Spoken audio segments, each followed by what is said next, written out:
Hey friends! So by that clip, can you guess what we're doing today? It's something different. Hi, you've never seen my face on my channel before. I'm Rosie. You've been looking at these hands for weeks. And I apologize if I'm a little huffy and out of breath. I am sick, recovering from wisdom teeth removal. I won't bore you, but I asked you about 2 weeks ago if you guys would like to see how I make my tie blankets. And I'm going to show you that today. This is actually the first tie blanket I ever made, and I just went ahead for fun and stacked up all the tie blankets that are here at my parents' house. I've made many more than what's just here. I just thought I'd give you an example of some of the different fabrics. I'm cheating, and I stuffed pillows under here for this shot. But different fabrics and stuff you can get. So let's go ahead and get started with what you're going to need. So first thing you're going to need is what fabric you're going to use. I buy all my fabric from Joann's. They just have really good sales, and I like the quality of it. And you use fleece fabric. So you want to make sure it's the same type of fleece fabric. There's two different types of fleece fabric. One is like the ultra plushy, and then just like normal fleece fabric. If you use the ultra plushy, get 2 ultra plushy fabrics. If you get normal fleece, use normal fleece. So today I'm making a Hogwarts blanket. So this piece of fabric, the black one, has all of the Hogwarts house crests on it. And then the other one is just the Slytherin crest, because I am a true Slytherin. I should also note that you're going to need between like 2 to 3 yards of fabric. I personally prefer 3 yards because I like my blankets to be long so they can spread all the way across the couch. It's personal preference. Sometimes they're shorter, just depending on how much fabric Joann's has available at the time. Forgot to mention that. The next things you're going to need are a pair of scissors. This is mandatory, and the fabric is mandatory. Everything else is optional. I use a ruler. I think it makes things so much easier if you use a ruler. I cannot recommend using a ruler enough, and they are cheap. So let's just say this is like basically mandatory. But you don't need a ruler. I made this first one without a ruler, and it turned out fine, and I've had it for 10 years. So ruler. Then you have the option of they have like this fabric chalk stuff that you can draw on fabric, and once you wash it, it'll disappear. If you're really OCD about everything being perfect, you can go ahead and pick that up. I am not, so I will not be doing that. Also, you technically do need a washer, dryer, and laundry detergent. So before I started filming this today, I did go ahead and pre-wash and pre-dry my fabrics. I recommend doing that just in case they do shrink a little bit. You don't want them to warp the blanket that you are going to be making. So let's go ahead and get started. So you're going to want to find an area that has a decent amount of space for you to lay your fabric out flat. And when you lay your fabric out, I always recommend the fabric, if there's lines, putting it on top. To me, it makes it easier. It really doesn't matter. When you lay your fabric out, you do want to make sure you lay it the right direction. So you want the side you want facing out. So if you look at the fabric, it might be reversed just because of the camera. But when you look at it yourself, you're going to see one side where everything's backwards, and then one side, the opposite side, where you can read everything and everything's the right direction. So for your first fabric, you want the stuff that is the correct direction facing down, because it's going to be the outside of your blanket, if that makes sense. So I'm going to go ahead and spread out fabric number 1.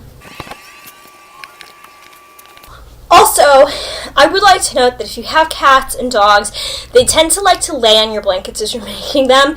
It usually doesn't make a difference. I usually just let them go for it. As long as they're just laying on the blanket, not like rolling around and stuff, it usually doesn't affect it at all.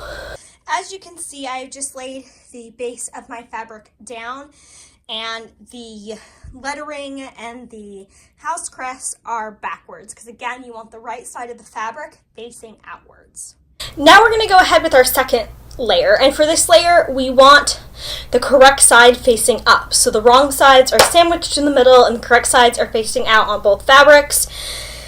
So again, this is easier when you have fabric that has lettering on it or emblems that you recognize. If you don't, sometimes it's hard if it's just like a floral pattern and stuff. You can always read, I forgot what this is called, but this is basically like the manufacturer's, I don't want to say stamp, but kind of like advertising that's on the side, and you can always go by that to tell which side is right and wrong, because it'll also be, you can also read it one side and then it's backwards on the other, if that makes sense.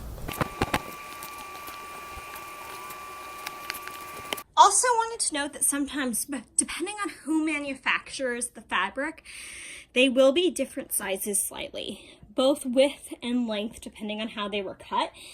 If they are, don't worry, we're going to fix that anyways. Nothing to worry about.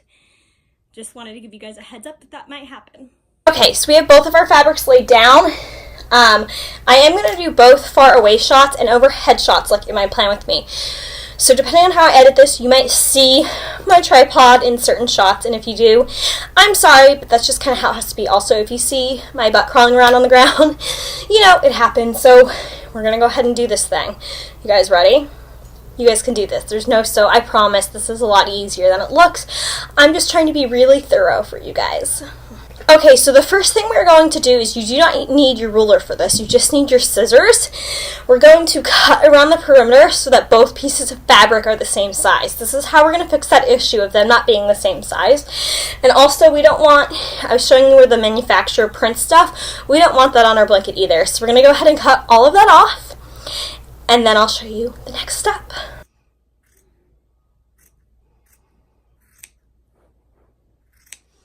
Also, when you're doing this, you want to make sure that you cut through both fabrics and not just one.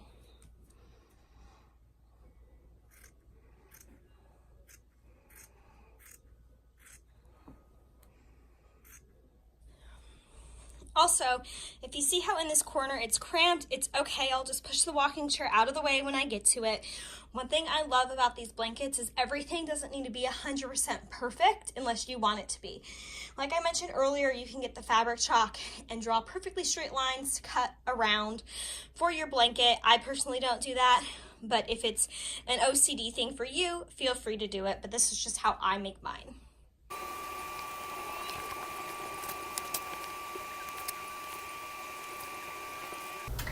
So again, with this side, this top fabric doesn't have one, but the bottom one has another white brim. So you want to make sure that you get all the white off, or it's going to look kind of funny.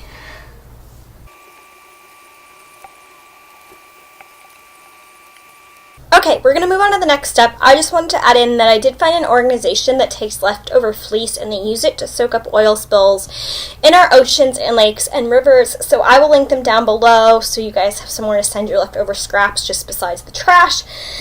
Now we are going to use our ruler and our scissors. So when I cut the perimeter off, because I'm left-handed, it's easier for me to go in a counterclockwise direction. From here on out, I don't know why, it's easier for me to go in a clockwise direction. It's weird, I know. We're going to be cutting a corner out, or a square out of each corner. They are going to be 4 inches by 4 inches. Again, these blankets are kind of like you can do what you want. I like how 4 inches works. I wouldn't go less than 4 inches. Again, if you're not measuring, you can just eyeball it, but I say 4 inches. You could even do 5 if you really wanted to, but I'm going to show you how to do that now. Okay, so we're at corner number 1. I'm just going to get my ruler. We are going to measure 4 inches, and as you can see, this isn't exactly lined up. It's just for me crawling on it. If you just like kind of rub it, it rubs back into place, and it's fine. So I'm going to measure 4 inches this way. Grab my scissors. My tripod's a little bit in my way, so I'm just going to lift the fabric to get my hand in there. Make a cut. Then I'm going to do 4 inches this way. This is really hard to do on camera.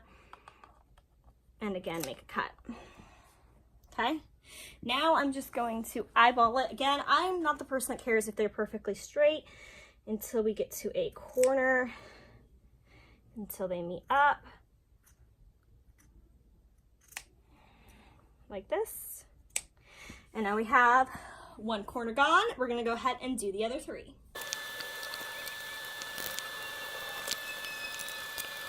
Okay, all my corners are now cut out, so the next step is to start cutting the slits that we're going to tie the pieces of fabric together with. Again, scissors, and here's where I really like the ruler.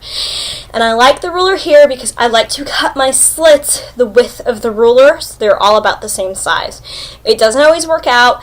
You guys will see what I mean when I get to a corner. I'll show you guys what I mean from the aerial view, but here's where I think the ruler comes in handy. I also like to cut my slits at 3 inches. Again, it's a personal preference thing. I wouldn't go shorter than 3 because then the short side of the blankets get really hard to tie. But you can go longer than 3 if you want that shaggier look. So let's go ahead and get started. So you have your ruler, you line it up with the edge, you pick up both pieces of fabric. Everything for this is always both pieces of fabric. Try to get the ruler as straight as possible. Grab your scissors, cut to the 3-inch mark. Move over. Grab your scissors, cut to the 3-inch mark. Also, this is a personal preference thing, but I prefer making my ties an inch shorter than my corners. I've always liked the way that looks.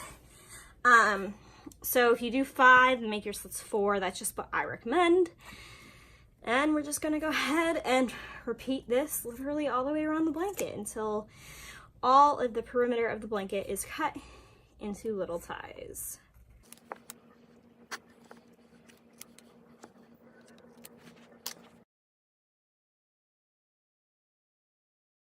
Here's an example where I wanted to show you where these are all thicker and then I split the difference in the corner to make 2 thinner pieces. It just makes them easier to tie rather than leaving these as one big thick piece.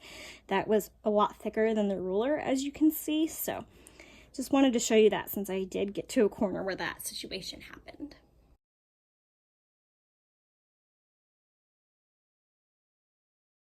I'm half of the way done cutting it, and I just wanted to let you know that cutting the slits is the most tedious part, if you will, of this whole project, so just hang in there, you'll get through it.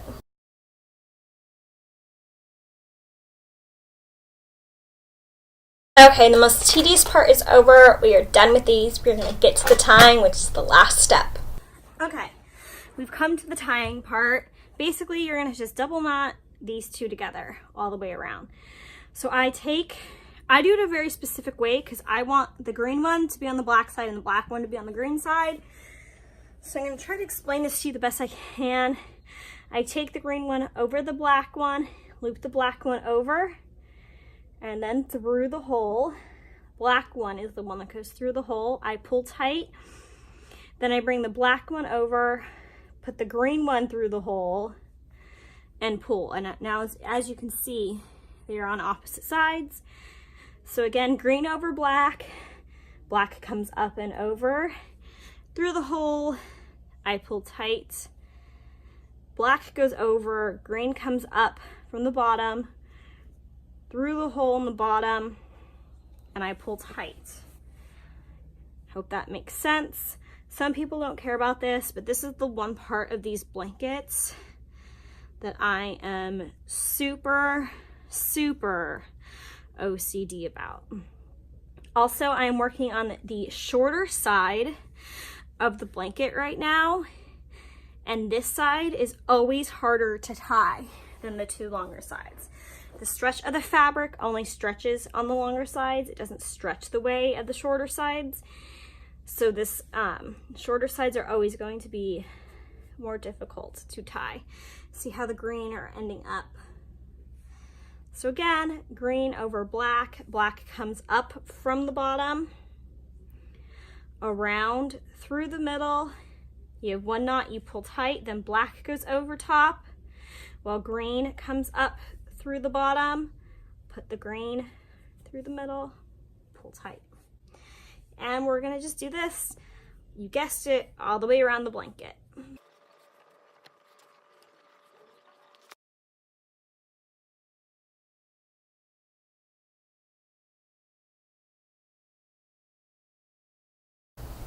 We're almost done. And as you can see, the edges are starting to like curl in.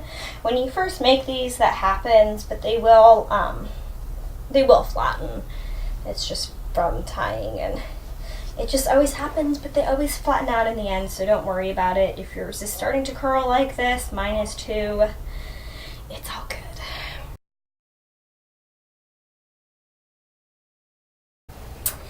And that is it. Here we go. We have our tie blanket. So on this side, we have the Slytherins. And then on the other side, we have the house crust. And that is it for this video. With total time, including filming and setting everything up for filming, it took me an hour and 20 minutes to this point. I can usually get them done in an hour without filming, just to give you guys a time frame. If you guys have any questions, please let me know. I'm going to go ahead and try to link everything I can for you down below. And I hope you guys enjoyed this video. If you guys do make your own tie blankets, I will have my Instagram link down below. Please send me photos of it. I would love to see them. I just love making tie blankets. I wish I had an excuse to make more for myself, because there's so much good licensed fabric out there right now that I just can't, and need an excuse to own more blankets for myself. But I actually made this one for myself. So anyways, that is it for this video. If you guys haven't, please hit subscribe. It would mean the world to me. Just like, thank you so much for watching this video. I honestly, seriously appreciate it, especially since this is not like my normal content on my channel. And yeah, I guess that's it. I'll see you guys in my next video. Bye.